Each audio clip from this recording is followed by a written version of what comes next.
Eu sou o pastor Siqueira e estou aqui para falar mais um pouquinho do amor de Cristo para a tua vida. Hoje é quarta-feira, dia 23 de março do ano de 2022. Mensagem de número 190, o preletor. Atos dos Apóstolos, capítulo 2, verso 36.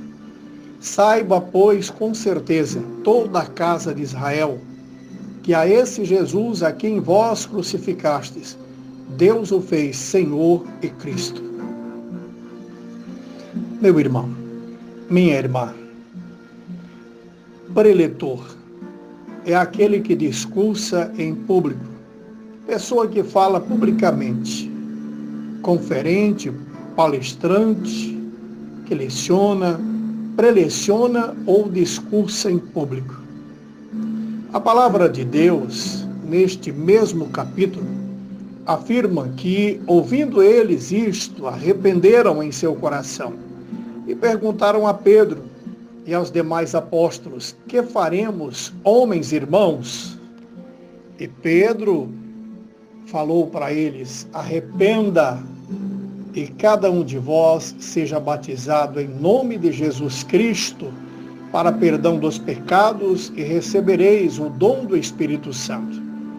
Porque a promessa vos diz respeito a vós, a vossos filhos e a todos os que estão longe, a tantos quanto Deus nosso Senhor chamar.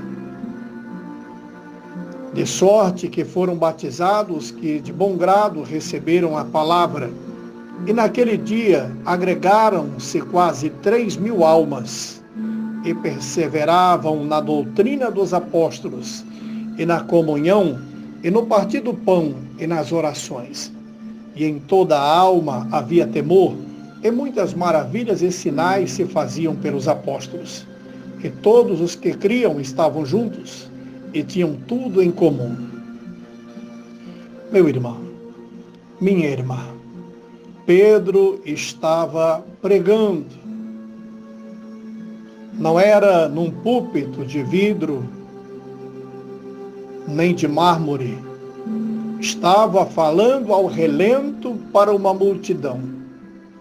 E a palavra que nós lemos foi que foi convertido mais de 3.000 almas ao nosso Deus. É interessante porque a palavra que Pedro pregava não era essa palavra que você gosta de ouvir na igreja. Não era aquela profecia que você gosta de ouvir na tua igreja.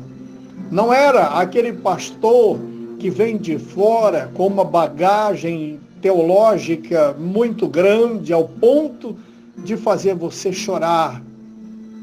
Mas não melhora porque não vem uma palavra como Pedro falava para aquelas pessoas: converta-se, arrependa-se dos teus pecados. Ele não passava a mão sobre o ego daquelas pessoas, não profetizava o que aquelas pessoas queriam ouvir, mas falava do que Jesus estava querendo fazer no meio daquele povo. O apóstolo Pedro foi um dos primeiros discípulos escolhido por Jesus. Pedro também é chamado de Cefas, Simeão e Simão, irmão do apóstolo André, um pescador de profissão, assim como ele. É bem provável que seu pai Jonas também fosse um pescador. Pedro era casado, tendo sido sua sogra curada por Jesus. Foi um homem trabalhador do campo, uma pessoa simples, direta e também impulsiva. Jesus escolheu 12 homens entre aqueles que o seguiam para serem seus discípulos mais próximos. Pedro foi um dos primeiros discípulos a ser chamado e também era um dos 3 que sempre estavam mais perto dele. Isaías capítulo 51, verso 16.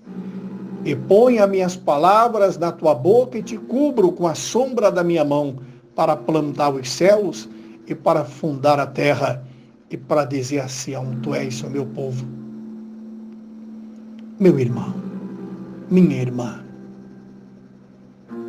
nós queremos ouvir o preletor, aquele que discursa, nós queremos ouvir o pregador, aquele que traz uma mensagem expressa, ou o mensageiro, aquele enviado para trazer as boas novas.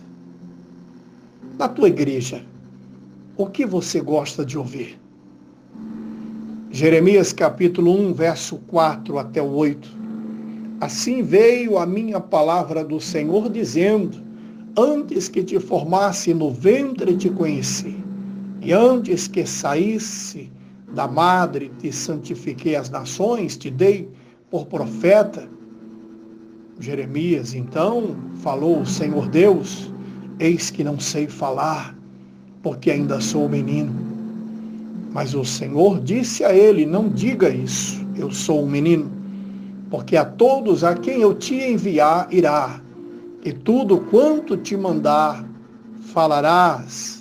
Não temas diante deles, porque eu estou contigo para te livrar, diz o Senhor. Será que você ouve tudo aquilo que Deus está mandando o profeta falar? Ou o profeta fala aquilo que realmente você quer ouvir? Para não te machucar, para você não sair da igreja, para você continuar ofertando, dizimando naquele lugar, abençoando o gasofilácio com uma oferta alçada? Qual é a palavra que muda?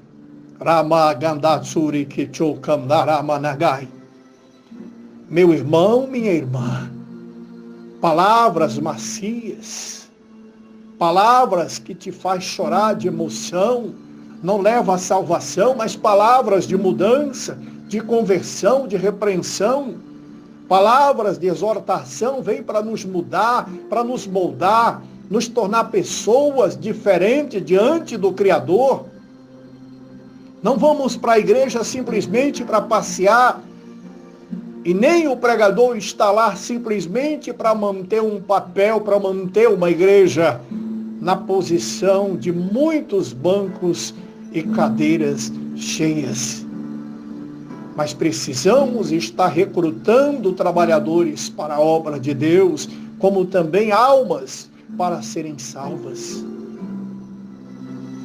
Não interessa.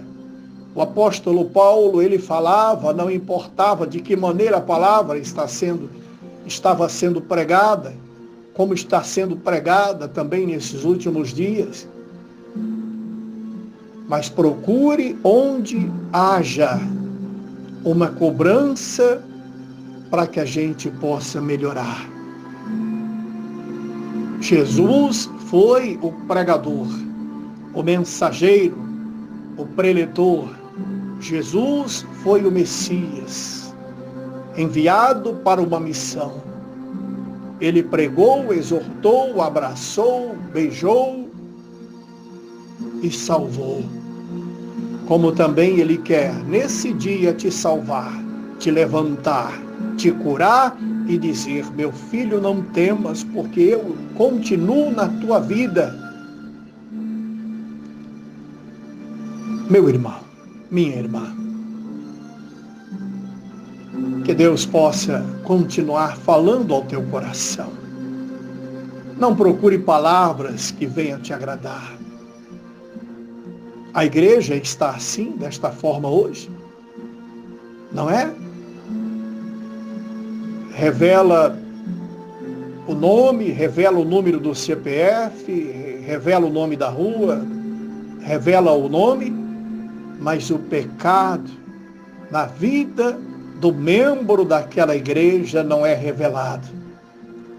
Porque o pregador vai tirar vantagem no final daquele trabalho que agradou não somente as pessoas que ali estavam, como também o dirigente daquela igreja que vai o abençoar como uma oferta. Mas o pregador, aquele que fala a verdade, aquele que traz a mensagem de Deus de mudança, não é convidado mais para pregar naquela igreja. E tudo que ele fala, segundo algumas bocas, sem Deus, fala que aquilo não tem nada do Espírito Santo. Procure velar pela palavra verdadeira. Procure buscar a palavra de salvação. A igreja melhor não é aquela onde você se sente bem. A igreja verdadeira é aquela que muda a sua vida para você estar bem. O meu abraço, tudo de bom. Sexta-feira nós estaremos aqui de novo para mais um pouquinho do amor de Cristo para a tua vida.